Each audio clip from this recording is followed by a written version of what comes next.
Worrysaurus by Rachel Bright and Chris Chatterton.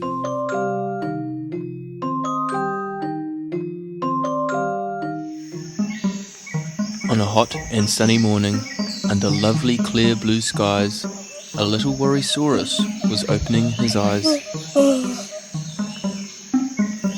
He brushed his tiny, pointy teeth, then washed his top and tail.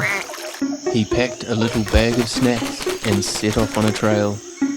He skipped along with happy legs across the golden sand and thought about the day that he had plotted, sketched and planned. A lovely, yummy picnic, a delicious summer spread.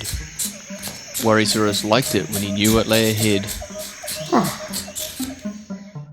But he hadn't gotten far, you see. It hadn't been that long before his busy head dreamed up some things that might go wrong. Had he made enough to eat today? And brought enough to drink? This Worrysaurus often was a one to overthink. What if I get lost, he thought, or trip and have a fall? His happy legs were slowing to a snuffly, shuffly crawl. Worrysaurus liked it when he felt he was prepared. Unexpected happenings, they made him feel quite scared. So when... Suddenly from nowhere, a lizard skittered by, shouting in a squeaky yelp and pointing at the sky. I think a storm is coming. I heard it's on its way. Well, that really put a cloud above his Worrysaurus day. A storm, said Worrysaurus, when it's so dry and hot and sunny? But the news became a butterfly that flitted in his tummy. I'm not ready for the rain, he said. I haven't got my wellies. His teeth began to chatter, and his knees, they turned to jellies. And all the while the sky was blue, the sun had shone and shone, but now his lovely picnic thoughts were definitely gone. Should he find a cave to shelter, or run back home and hide? His little worry butterfly grew very strong inside. But then he thought of something that his mummy liked to say. Oh, my little Worrysaurus, chase that butterfly away.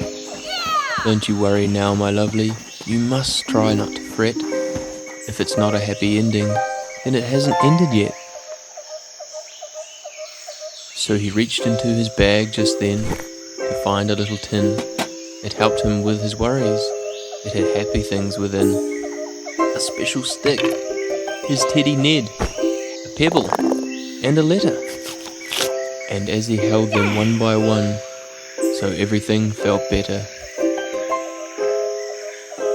Then he put away his tin and all the worries in his head, freed his little butterfly for happy thoughts instead. I'll stand up tall, I can be strong. I'll chase my fears away. All is good and all is well, and everything's okay. And with those little worldlings, he calmed his busy brain. Since when the sun is shining, why worry it will rain? So he shared his little picnic with the lizard in the sun, and they laughed at all their worry and really had some fun. Since when you're in the moment, there's no need to run and hide. And then the only butterflies will be the ones outside.